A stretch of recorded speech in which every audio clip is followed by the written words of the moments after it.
Conejos County Mission churches reflect the importance of churches as centers and symbols of Southern Colorado Hispanic communities.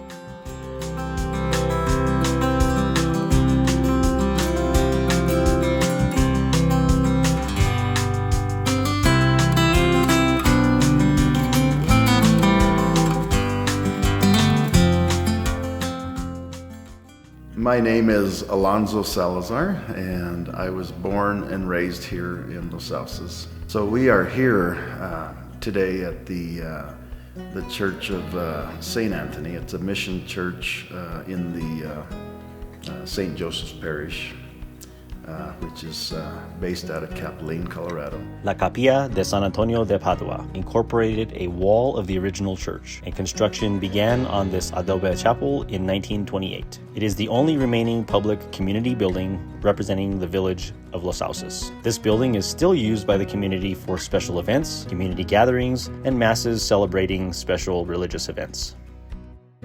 The St. Anthony Church here, also known as San Antonio de Padua, is located here in Los Alces, Colorado. So this community of Los Alces was settled in 1863. There were three families that moved from the Española, New Mexico area and probably made several trips to make the move out here. And they probably brought, children and abuelos and abuelas, and but there were three families that settled here. One of the families was a man by the name of Buenaventura Borrero, and he was the grandfather of my grandmother, Maria Eugenia Gallegos y Salazar. She was a descendant of the original settler. There were two other families. The families followed. We had the initial three families, and then the next year there would be some more families that would follow. This was such a beautiful place, I can imagine, but it would also be a very harsh and cold, very difficult place to pass the winters through. And they settled in the area down there by the Crossarrow Ranch. That's a very famous ranch, and but that's where the original settlers were. There were two or three families that were up here where we're located at, right here by the church on the upper area. They call this the Alto, which means a little higher area, higher ground. In 1879 is when Juan Trujillo donated this land where this church is located at. And in January of 1880, they dedicated this church. The Jesuit priest came and did the dedication. The structure that was built at that time was just a fraction of what the building is now. And but the church bell goes back to like August of 1880, and it came from a foundry in New York. But they gave it the name of Santa Maria. That's a very old piece of history there that's still at this church. As I've read the history about this and have heard stories from our families and stuff, but I believe in 1926 or 27 there was a fire at the church. At that time they decided to expand the church to its present size right now, and but that was in 1928 when they got that done. But it's there's a lot of history here. At that time when they expanded the church, they basically had been using part of the land as a cemetery. So the new part of the church basically was built on top of the cemetery. So there are, like one of the original settlers here is probably buried underneath this church. My name is Darlene Salazar. I Came here from Denver, Colorado. Well, the church here, it's named after St. Anthony. He is a patron saint that is someone you would pray to if you have lost something. So he kind of helps you find your lost articles. And trust me, I have called on him many of times, and it works. But anyway, you just kind of just pray and say, Dear St. Anthony, I have lost this object, and can you please just help me find it, just whatever, and you just ask him to help you. And so I little pieces like farm equipment or something, a bolt came off, and we're all both looking, and he says, well, just start praying to St. Anthony, and sure enough, it just kind of appears.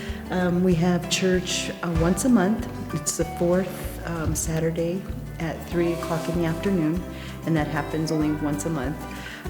In the earlier days, I don't know, I heard that the priests used to have to come and travel on buggy. So they would come on horse and buggy, and they would stay in the sacristy there. There's a bed in there, and they would stay there. Today, some of the priests, they just love the beauty of the scenery here and the tranquility, and they'll just come and spend a couple of days, and they'll be in their own thoughts and just kind of prayer and stuff. So we've had priests come and do that. A lot of the pews here, they've come from other churches, so we have a variety of pews. The church, some of the things we've done, we had to put the metal roofing. We had to dig a trench around the building so that the water wouldn't settle underneath. And Alonzo's current job that he has had provided all of the rock and kind of dirt and rock that we were able to put the piping. And then since we had a wonderful sister named Sister Reen, and she thought that the church should be historical. So she started working on that, and that's where we got the stuccoing. We got the outside stuccoing done. We got the flooring, the chandeliers. She worked on that, so we got a grant, some money, and kind of worked on the inside. And then there was this other person, as Joe Marcus, and he was actually lived here. I don't know if he was born and raised here, but he lived here, and he's now in Pueblo. And he had come back, and he kind of wanted to get the community, the previous folks that were here, and get them back to coming to church. So we would always have the San Antonio festivities, and people would come, and we'd have dinner, we'd have mass, we'd have dinner, we'd have a procession around the church with the bells and the music, and honor St. Anthony, St. Padua. And so then all the community that lived here, and they were raised here, they would all get back together and have that time spent.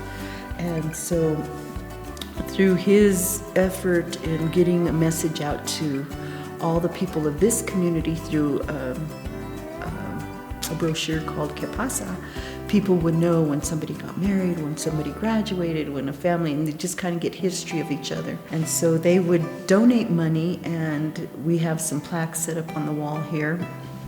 And with all those people that donated money, and we were able to get the new church doors and do some of the lighting. And anyway, and then we would just get together once a year for the St. Anthony, the patron saint, and just have a celebration. The 1927-1948 Our Lady of Guadalupe Church, part of the oldest Catholic parish in Colorado, is located in the small unincorporated community of Conejos in the southwest corner of Colorado's San Luis Valley. This high desert valley, lying between the Sangre de Cristo mountains on the east and the San Juan Range on the west, was a focus of early Hispano settlement efforts beginning in the 1830s. My name is Sergio Robles Cárdenas. I belong to the Theatine Fathers. I have been here in this parish 14 years, so it's a long time, but it's not enough because Father Felix Lopez, he was 27 years, so I need to beat him. Father Felix retired and he went to come back to Spain. History about our church, we had that title to be in the oldest parish in the state of Colorado. It was established as a parish in 1818, 1857. We have a document. Bishop Lamy, Bishop from Santa Fe, came to have a confirmation in Guadalupe in 1853. So then he decided to make this church as a parish. There is a main parish territorial since Tres Piedras to Zaguache. So it's La Hermosa, Capulín, Del Norte, so it's a big, huge territory. So the priests over there, they have to take care. The first three pastors in 1860 was Father Vicente Montaño. He was a diocesan. Then two consecutive priests, they were a diocesan. So the Jesuit fathers, they came and took over this parish. They left in 1920. So in October 29, 1920, the Theatine fathers came to take work to work in this community. The bishop asked the Theatines to be working here. Why? I think so because they were from Spain and they were speaking Spanish. So they want that they take care of the Spanish speakers in this area. So we took over from Conejos, San Luis, and Capulín. Of course, the Theatine fathers, they came for first time in 1906 in Durango. We still work on over there. And we celebrate 1 year ago, 100 years working here in this community as a Theatine fathers. I think so that when they came in 1920, they were working here. They make some remodelations. 1926, the church Ash Wednesday, they were burned. So they were ruined completely. So then they had, like Yvette told us, there remain only 2 towers. So they were there. Then they rebuilt again the church. And in 1947, they make an expansion. I think so is the sanctuary that we have once in 1947. Why they make this celebration? Because it was August 7, 1947, because we as Theatines, our founder is Saint Cayetano. So for the reason they have a symbolism for us as Theatines. Then in the 6 years ago, again, almost Ash Wednesday, we have another fire, almost 98 years.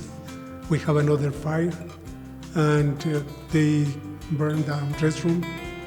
The church was completely black, a lot of smoke. So we called the Colorado Art Restoration. They were the main company to clean up all the church. So it was very good because we painted again. We have a new carpet. We repainted the altar, who was made by one Theatine priest. And also, like Yvette mentioned, Mr. Chavez, Manuel Chavez, he was in charge of that construction. So it's a little bit history between the community and the Theatine fathers. Well, this is the parish. It was established as a first parish in the state of Colorado. It's the oldest parish in the state of Colorado. The main problem that we have, why San Luis is the oldest town and we have the oldest parish, and Guadalupe is not the oldest town, is because when they start to form the state of Colorado, San Luis, they went to be inscribed as a part of Colorado first than us. For the reason they got the title of the oldest town of Colorado. But we know that we are. Uniqueness in this parish is the people, really. Very kind, very warm people, and they make you feel like a family. You are one part of the family. So this is the most important thing here in the community. We have the building, yes, but what makes the church is the people. The church is the people of faith. Yeah, it's that uniqueness that we have in this community. Well, for me, always I tell the people, we need to keep alive our traditions. Because if we lose our traditions, we lose our identity. So what is the main traditions? Language, food, religion, everything that makes us what we are. For me, Our Lady Guadalupe, our mother, we call our mother. So as a Catholics, we have two mothers. Our real mother and our Blessed Guadalupe or Mary, who is our second mother. So for me, Our Lady Guadalupe has a lot of meaning for me. She's like my mother, she's protect me. It's like a mother. You take care of your kids, you protect them. So I feel the presence of our mother, she's protect me. So for the reason I say, don't worry, just keep going. Go ahead, don't give up. So for the reason I say, don't worry, just trust in God, trust in our mother. She's gonna give us strength. Yes, our life is not easy. All of us, we have problems. But if we trust in God, we trust in our mother, they give us strength to move on. Hi, I'm Yvette Martinez. I am 67 years old. I was born in Alamosa, but I was raised here in Conejos, Antonito, and in the farming communities here in the surrounding area. I am co-liturgy coordinator of this parish. I am a commentator, a lector, and a Eucharistic minister for our church. The majority of the time I do commentate and lecture and do Eucharistic ministry here at Our Lady of Guadalupe Parish, our Guadalupe Church, at this church, at the 11 o'clock Mass. And I choose to do that because my parents, they were very devoted to this church. My father and my mother did a lot of work for this church.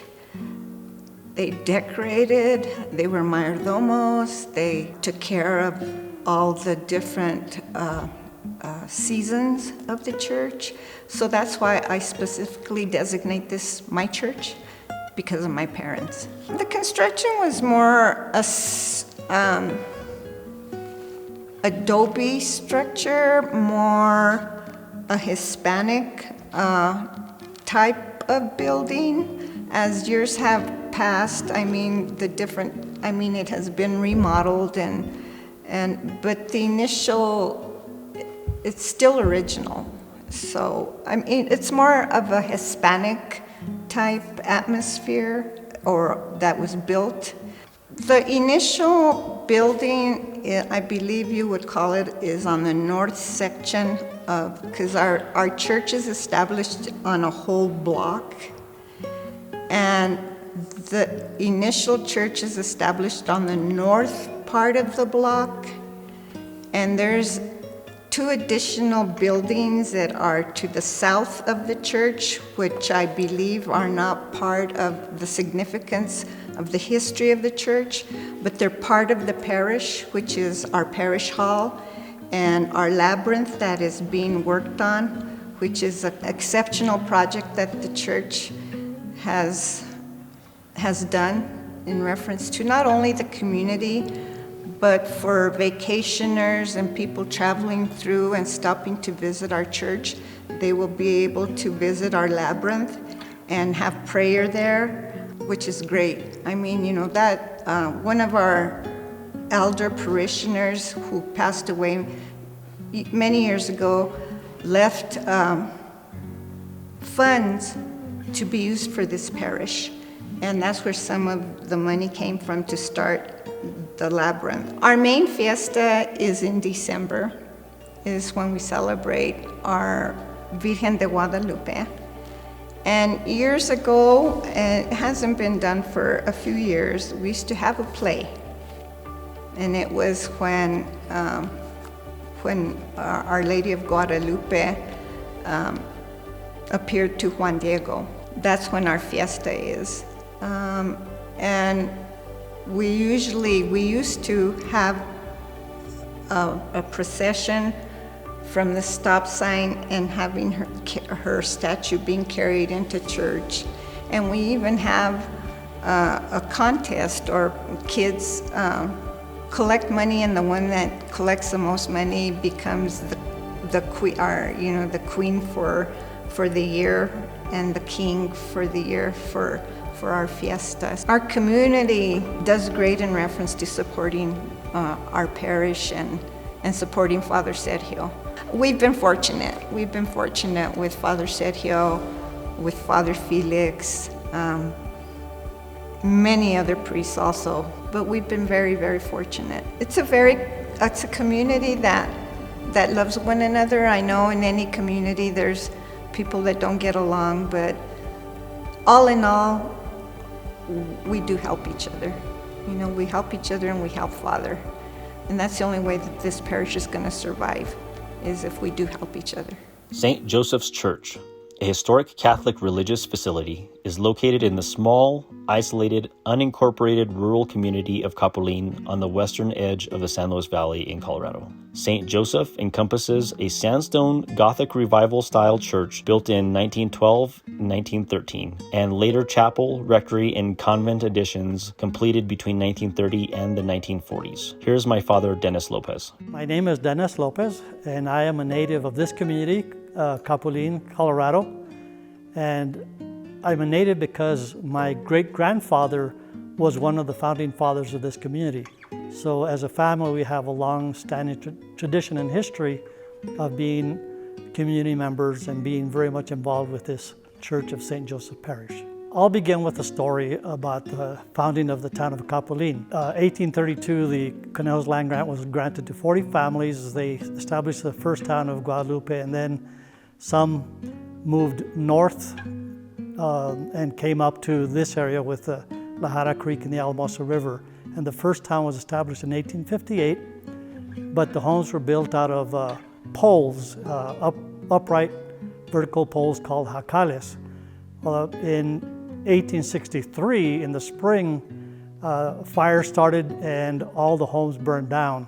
So instead of rebuilding on the floodplain, they chose to move west about 1.5 miles, close to 2 miles, to this area and establish the town of Capulin. Capulin is a Spanish word for the chokecherry tree because there were chokecherries in the original town. The town was then established here about 1867, 1868, and the town grew rapidly, and in 1878, the first adobe church was built just south of this building.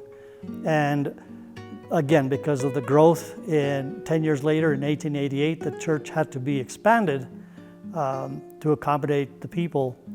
And then the people decided that they wanted a more solid structure, and in May 15th of 1912, the community came together and made the decision that they wanted to build a stone church.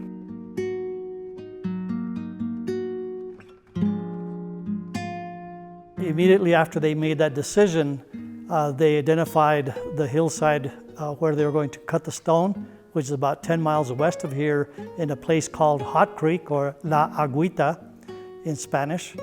And all the men gave their time away from their ranches and their farms to go cut stone. Some of the men were here in town laying the stone.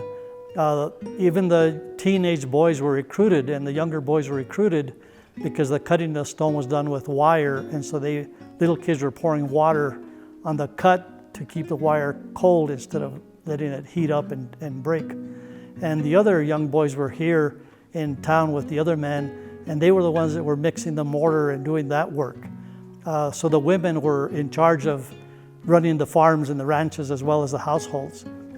So the work continued all through the summer of 1912 into the winter and next spring, and by July 3rd of 1913, the church was completely finished. So the bishop came in 1913 to dedicate and bless the church, and there was a big celebration. By December of that year, they decided that the church was going to be under the patron saint of St. Joseph. And by January 25th of 1914, a little over 20 months, the bill for the church was entirely paid off, and they were in the clear. When the community decided to build a church, one of the things that they chose was to have straight lines, a very classic kind of design to the church, and the architectural style they chose was classic Gothic style. And so that's what you see at the entrance of the church. And so the church then, to furnish it and so on, people just gave from their own pockets to pay for the cost, as well as all the furnishings that you see here. For as an example, here at the entrance of the church are two angels with holy water fonts, and those two angels were donated by a store owner here in town. Looking at the front of the church, the altar was the original altar installed in 1913, lasted until 1924, when they decided they wanted a more beautiful, attractive altar. And so an altar was ordered from Italy at a cost of $1,300. That included shipping from Italy. And so when the altar arrived, they found out that it was too high for the ceiling. And so they had to take the top step off in order to set the altar in order to fit correctly. And so the original altar from 1913 had the statue of Saint Joseph. And so if you look at the altar today, right in the center is the original statue of Saint Joseph. And then the two other statues of the Sacred Heart of Jesus and of the our Blessed Lady were also donated by different families. One story that to me is very interesting is the crucifix on the south wall. In the Hispanic tradition, there used to be an organization known as Los Penitentes. And so the penitentes in this community, they had a chapter. They got together and they ordered that crucifix from Mexico. And so when they were notified that the statue was in Albuquerque, they took wagons and horses and traveled all the way to Albuquerque, loaded the crucifix, and brought it slowly and carefully in order not to damage it, all the way from Albuquerque, New Mexico, on a horse-drawn wagon. At that time, they decided it was best on that southern wall, and for over 100 years now, that crucifix has been there as a donation from the penitentes. During part of the planning of building the church, the windows were put up with the stone. And so in order to accomplish that, different families donated money in order to purchase the stained glass windows around the church. And so as you look around the church, you'll see that every window has a family name. And the two windows at the back of the altar that actually have images of saints or of priests, those were also donated by different charities. The Daughters of Mary were one of those groups that got money together, paid for the stained glass window, and had it installed so that it was completed by the 1913 completion date. Two other structures were added to this church. One was the rectory for the priests, that's on the north end of the church. And then on the south end was a convent for nuns. And the story of the nuns is also a very interesting story in that in the 1930s, the state gave the community money to build a school and money to maintain it, but no money for teachers or supplies, teaching supplies. So the community got together and they sent out a call for teachers to come and teach. The ones that we responded were the Benedictine nuns out of Missouri, St. Joseph, Missouri. And they would come and do the teaching here at the school and then go back in the summer to continue their religious training and so on, and then return in the fall, teach for the year and so on. So that's the nuns were here until 1966, when this district was consolidated with North Conejos, and now we have Centauri in the North Conejos School District. And so this school district is no longer in existence. But that's why the convent was built to provide housing for the nuns. So as the 100th anniversary approached, the community decided to hold a big celebration to honor that 100-year anniversary. So in the year of 2012, a big Jubilee celebration was held, and people from all over, former parishioners from other towns, and all the people that grew up here came back to town to celebrate the anniversary. So there was a huge celebration, and it was a joyous occasion for the community as well as for the parishioners. In preparation for the big celebration, there were the old style lights that were very dim. And so it was decided to purchase new lighting. So a group of parishioners went to Denver to a lighting company, and the gentleman that worked with them, who owned the store, the lighting store, came with them to see what the church was like, so that then he could decide what things he could provide for the church. When he came, he fell in love with this church, and he donated the lights. So the lighting that you see here all along were all donated by the owner of the lighting company in Denver. So it's that kind of thing that when people come to this church, they feel like they're part of the church, and they do everything in order to add to it, to make it more welcoming. People here are very proud.